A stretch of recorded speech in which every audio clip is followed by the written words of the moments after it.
up exciting conversation about some of the things that are happening and some of the things that need to happen.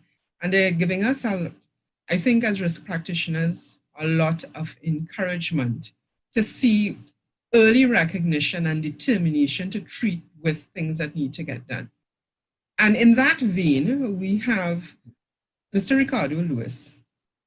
Mr. Ricardo Lewis is representing one of the pioneers and thought leaders and organizations that continue to be at the forefront of our national economy as well as business and management practice. And that's one of our sponsors, the National Gas Company. We are really happy that they could join us and that Ricardo in particular could join us at this conference, because the National Gas Company, NGC, National Gas Company of Trinidad and Tobago, is an organization that the rest of the private and public sector could learn a lot from. So Ricardo is the senior manager in finance with responsibility for treasury and risk management at the National Gas Company.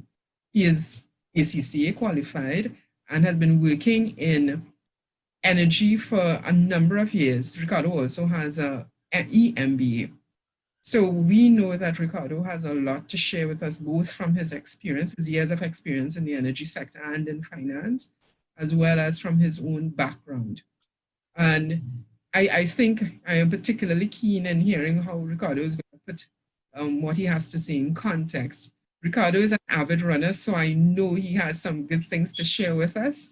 Runners are generally good risk practitioners. You have to do a lot of planning when you're running, and it's quite the sport for people who think long term, but are prepared for whatever is around the corner.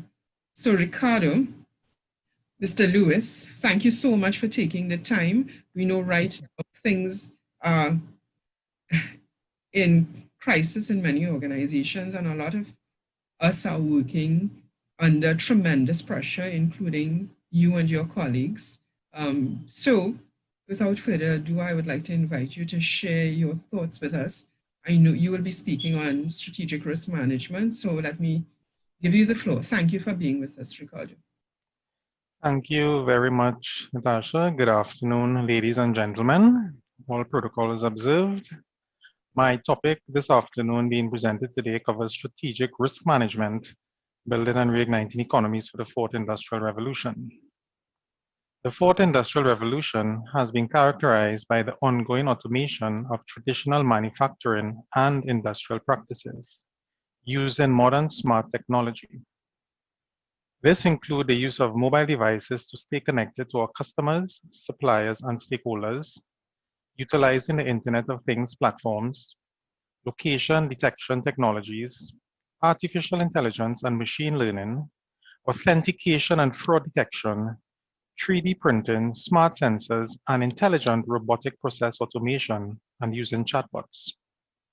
These evolving changes represent a fundamental change in the way we live, work, and relate to one another, and can deliver a step change in productivity and efficiency. The world as we know it is changing rapidly around us, ladies and gentlemen. The speed of communication is almost instantaneous. There is now a greater focus on climate change and energy demand, together with rapid digital transformation taking place among many organizations to create efficiencies to their processes and to bring their product to market more quickly than their competitors. As a result of this new industrial revolution phenomenon, this now requires new skill sets, and constant investment is required by organizations to maintain competitiveness. Furthermore, we are experiencing disruption in the labor market. Example, manual jobs being displaced by technology, using DocuSign, electronic scanning, use of chatbots, and virtual assistants.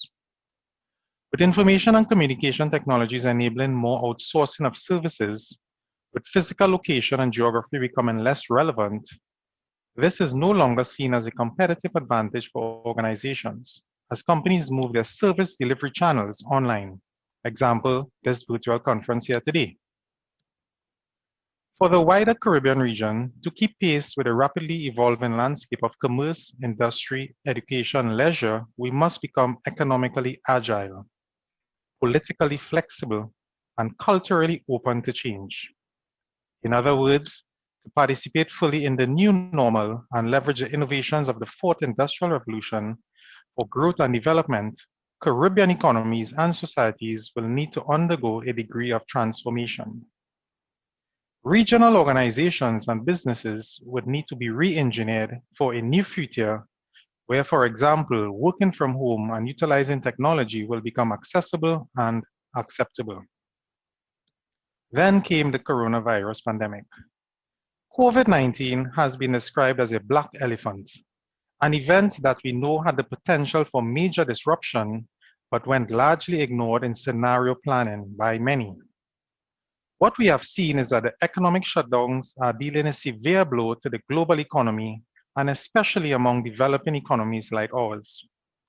Some short-term response measures will need to be accompanied by comprehensive policies to boost long-term growth, including by improving governance and the business environment.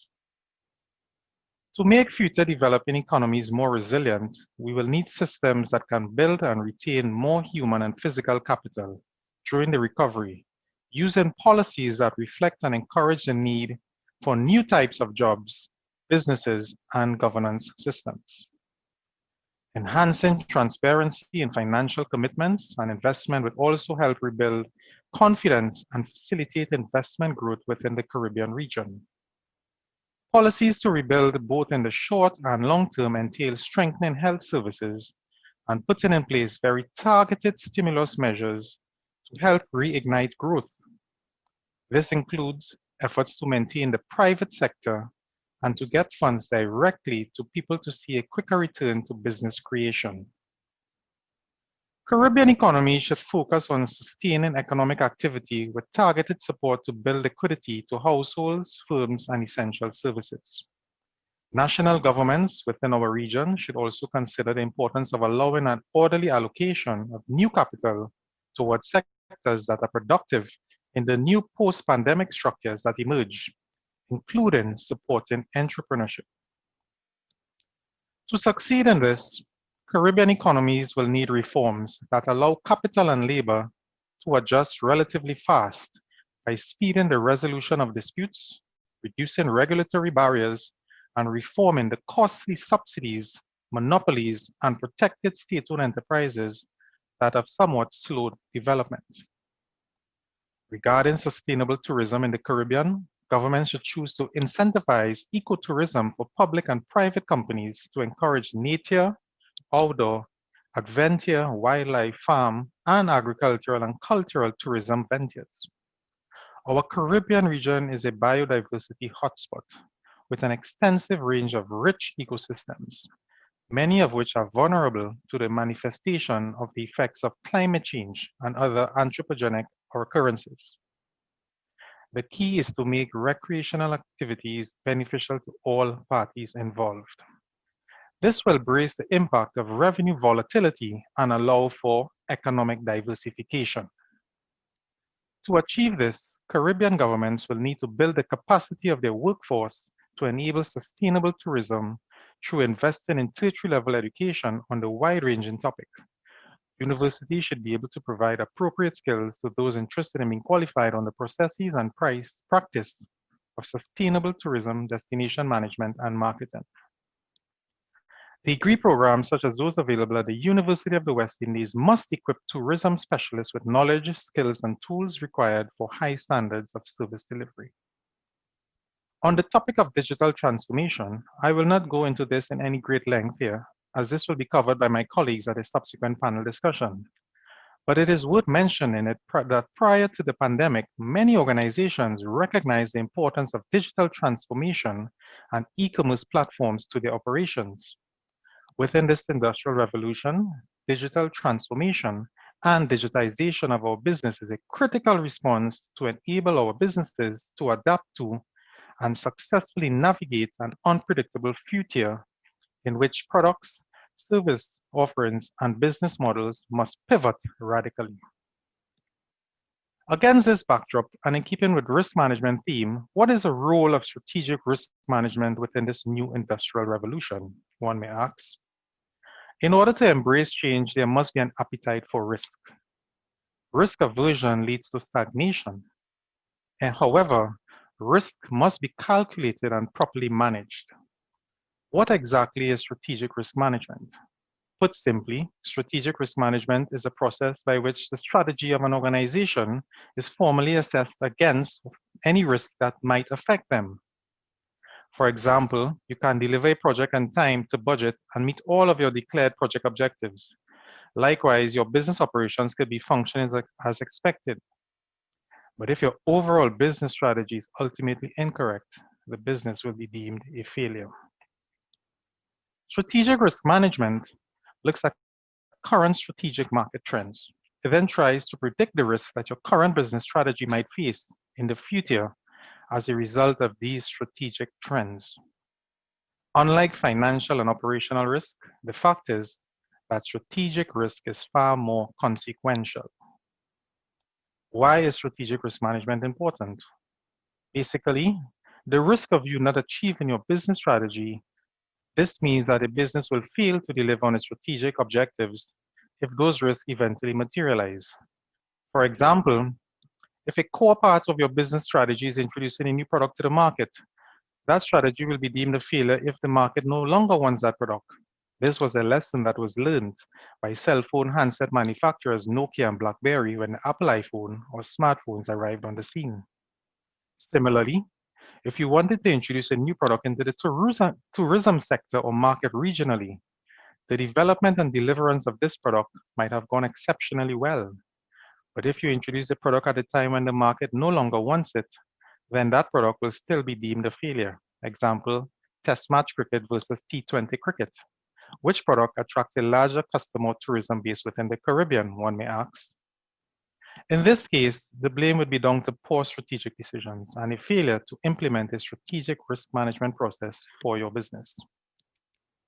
Some of the strategic risks that Caribbean economies may face include shifts in consumer demand and preferences, legal and regulatory changes, impact of Brexit perhaps, changes in global free trade agreements, competitive pressures, depressed commodity prices or conversely very high oil prices, low tourism travel, impact of natural disasters as discussed by earlier speakers, technological changes, record high debt levels, and what I refer to as a silent risk, emigration or brain drain of skilled Caribbean personnel. What we have seen over the years is a lot of Caribbean personnel have emigrated to live and work in developed countries. How does that augur for the development of the Caribbean region when we no longer have access to those skilled individuals? How should an organization manage a strategic risk? In general, a good start would be to capture a suitable statement of your overall business strategy. This should be done by your board, for example, and it should be specific and quantifiable. There are several frameworks that companies can use to plan out their strategy, from a simple SWOT analysis to the more holistic balanced scorecard. The one thing that these frameworks have in common, however, is their failure to address risk. It is crucial then that companies operating in this new normal environment take additional steps to integrate risk at their planning stage. Secondly, you should establish key performance indicators to help you measure your forthcoming results. Failure to meet X percentage or success of Y product sales, etc. These KPIs will provide you with a roadmap for progress in the future. Thirdly, and very importantly, you should establish key risk indicators and tolerance levels for critical risk. These are the opposite of KPIs and are proactive rather than reactive. Key risk indicators anticipate risk events that may happen in the future. They are forward-looking. Leading indicators intended to anticipate potential roadblock. For example, the US was once Trinidad and Tobago's largest market for LNG sales 10 years ago. And now the US is a competitor with Trinidad and Tobago regarding our LNG exports. Were we able to anticipate the market change before it occurred? Fourthly, identify risks that can drive variability in your performance. These are the unknowns, such as future customer demand. In the oil and gas sector, for example, are we accurately forecasting future demand for fossil fuels against the demand for renewable energy? Should we be investing in large capex programs in exploration and production, midstream and downstream activities now, versus investing in renewable energy programs? Will the future demand for renewable energy exceed the demand for fossil fuels? Post-COVID, what is the future demand for large entertainment and sporting events within the Caribbean, given the impact of job losses and reduced levels of household disposable income? Once the business strategy have been identified and key performance and key risk indicators, this should then be suitably communicated from the board down to the rest of the organization. Furthermore, the strategy should then be broken down into various assumptions, and those assumptions should be tested. And lastly, how do you go about implementing your strategic risk management plan? In order to be successful, the strategy needs to be tested against the dynamics of their marketplace. After identifying the key assumptions underpinning your strategy through a series of workshops, try to build a strategic risk profile for your organization. Then you adjust your business strategy accordingly to prevent the risk from happening or develop a contingency plan to manage them if they do materialize. The last part of my presentation, I just wanted to quickly give a brief overview of strategic risk management at the National Gas Company, a sort of case study to put it into perspective, how the National Gas Company was able to manage the impact of the risk on its strategy. The National Gas Company has long been what we call a beacon of stability, the crown jewel of state enterprises within Trinidad and Tobago, delivering a steady stream of dividends to the government over its 45-year history. Like many companies within the sector, NGC has been impacted by the dampening effect of the COVID-19 pandemic on global demand for energy products, including natural gas. Even before the pandemic, the petrochemical industry, for which natural gas is a feedstock, has been going through one of its cyclical troughs with low demand, low prices, and oversupply in the market. NGC's predicament then is not unique. We saw BP, for example, announce its 2020 half-year loss was $21.2 billion US dollars, while Shell's loss was $18.15 billion US dollars. Amidst this perfect storm we are now faced with, lower ammonia, lower methanol, lower natural gas liquids, and lower energy prices, the important point to note is that you have to have a plan to capitalize on when the market rebounds, and to be cognizant of the change in industry trends of a shift from fossil fuel to cleaner renewable energy sources. In time, we do expect the economy to recover. So the real question is, what is NGC's strategy and how do we get through a wave like this?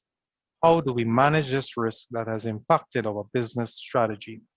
Are we going to be in the same shape, worse shape, or better shape?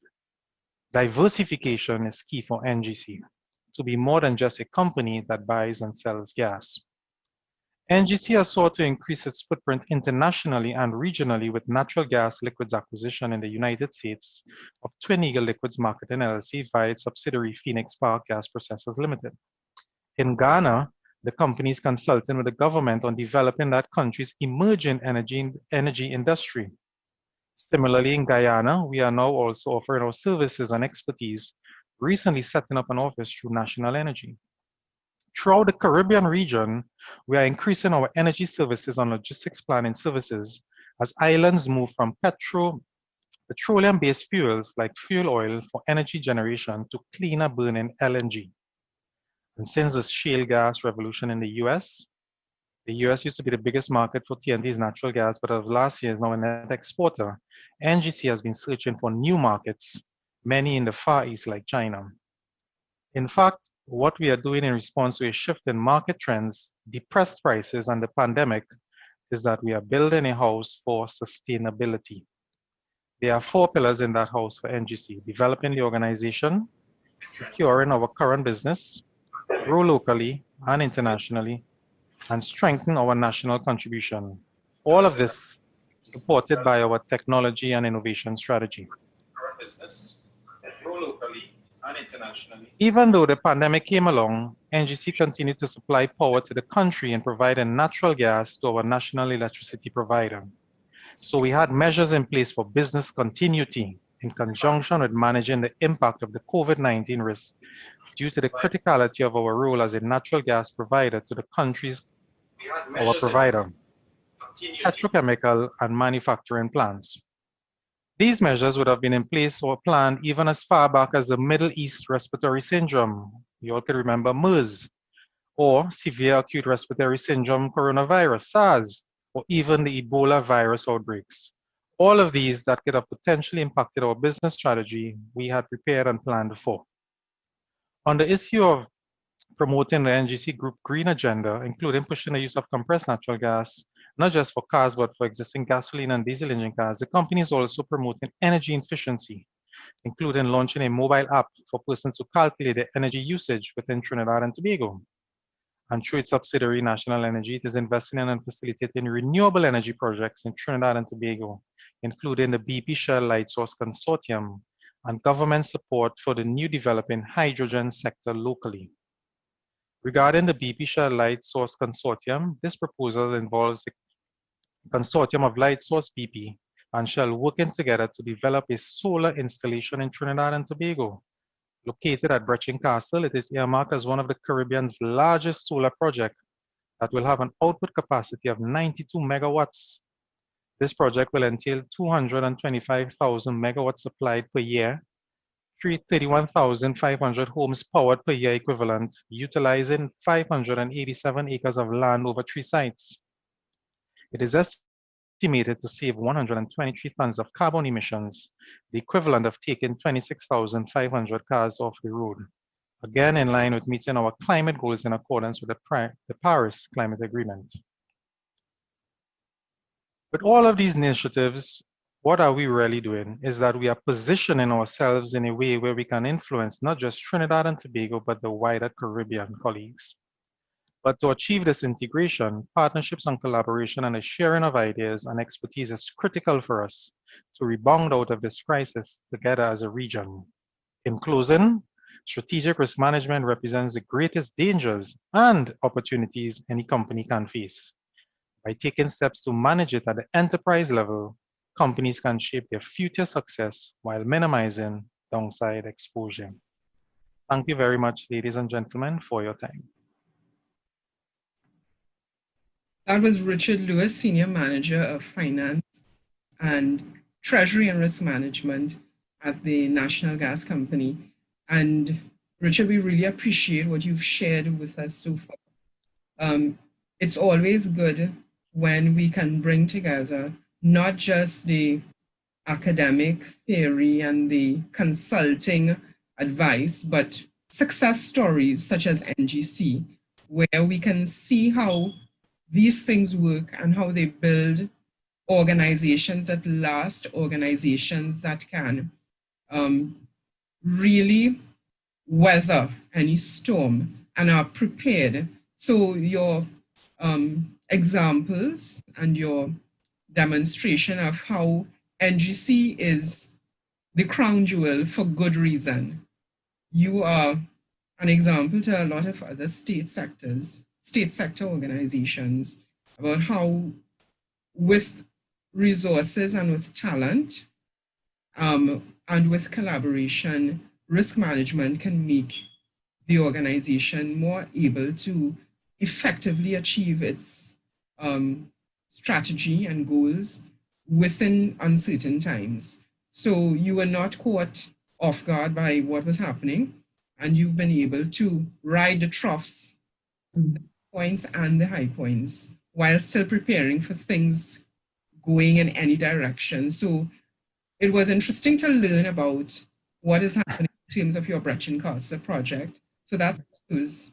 And that shows that it's not just talk, because in many organizations, you talk about risk management and you talk about diversification of your income stream, but these are actual meaningful projects that explore real innovation and real opportunities to get into related but different industries, so to speak. So those are really meaningful. So thanks for the details and thanks for the examples and the insights that you've been able to share. No problem, Natasha, and thank you very much for that. And I would look forward to the panel discussion to share their ideas and thoughts also on their experiences together within this forum. So thank you. That was Richard Lewis, Senior Manager of Finance and Treasury and Risk Management at the National Gas Company. And Richard, we really appreciate what you've shared with us so far. It's always good when we can bring together not just the academic theory and the consulting advice, but success stories such as NGC, where we can see how these things work and how they build organizations that last, organizations that can really weather any storm and are prepared. So your examples and your demonstration of how NGC is the crown jewel for good reason. You are an example to a lot of other state sector organizations about how with resources and with talent and with collaboration, risk management can make the organization more able to effectively achieve its strategy and goals within uncertain times. So you were not caught off guard by what was happening, and you've been able to ride the troughs, the points and the high points, while still preparing for things going in any direction. So it was interesting to learn about what is happening in terms of your Brechin Casa project. So that's news. And that shows that it's not just talk, because in many organizations, you talk about risk management and you talk about diversification of your income stream, but these are actual meaningful projects that explore real innovation and real opportunities to get into related but different industries, so to speak. So those are really meaningful. So thanks for the details and thanks for the examples and the insights that you've been able to share. No problem, Natasha, and thank you very much for that. And I would look forward to the panel discussion to share their ideas and thoughts also on their experiences together within this forum. So thank you.